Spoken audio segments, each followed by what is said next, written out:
Deal झाल्याचा आरोप आता करण्यात येतोय। त्यामुळे आता एकच खळबळ उडालेली बघायला मिळते। नगराध्यक्षपद अपक्ष उमेदवार राकेश अहिरे यांना शक्तिविलास ढोमसे यांनी मोबाईल फोनवर संपर्क साधत आमचे भाजपचे नगराध्यक्षपदाचे उमेदवार वैभव बागुल यांना 13,642 मतं मिळणार असल्याचा दावा केला। राकेश अहिरे यांनी शक्ती ढोमसे यांना विचारलं की कशी मतं मिळणार, त्यावर त्यांनी ईव्हीएम मशीनवाल्याशी बोलणं झालंय, तू 1 कोटी रुपये दिले तर तुला 11,250 मतं मिळवून देऊ शकतो अशी ऑफर शक्ती ढोमसे यांनी नगराध्यक्षपद अपक्ष उमेदवार राकेश अहिरे यांना दिली। या संवादाची ऑडिओ क्लिप सध्या चांदवड सोशल मीडियावर मोठ्या प्रमाणात व्हायरल होतीये।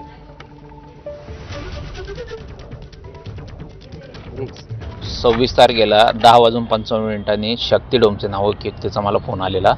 त्यांचा दावा असा आहे की आमचं बीजेपीचं जे कॅन्डिडेट आहे जे थेटसाठी उभं आहे प्लस त्यांचे बाकीचे ऑदरचे मेंबर तर हे सगळेचे सगळे निवडून आलेले आहे। मी त्याला विचारलं कसं शक्य आहे म्हटलं हे, तर त्याचं म्हणणं असं आहे की जे अपक्ष आहेत त्यांना 100 वोटिंगच्या पुढं काही वोटिंग पडणार नाही आणि जो मेन उमेदवार त्याला 13,642 वोटिंग पडतील। मी त्याला हे पण विचारलं की एवढं तू शाश्वती कशी देतोय, तर त्याचं म्हणणं झालं की मी मशीनवाल्याशी बोललेलो आहे म्हणे।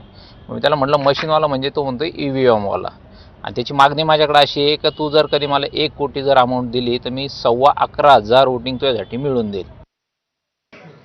बातमी मुंबईमधून। मुंबईमध्ये युगेंद्र पवार यांचा विवाह सोहळा आता पार पडतोय आणि जिकडे अनेक दिग्गज नेते राजकारणी पोहोचले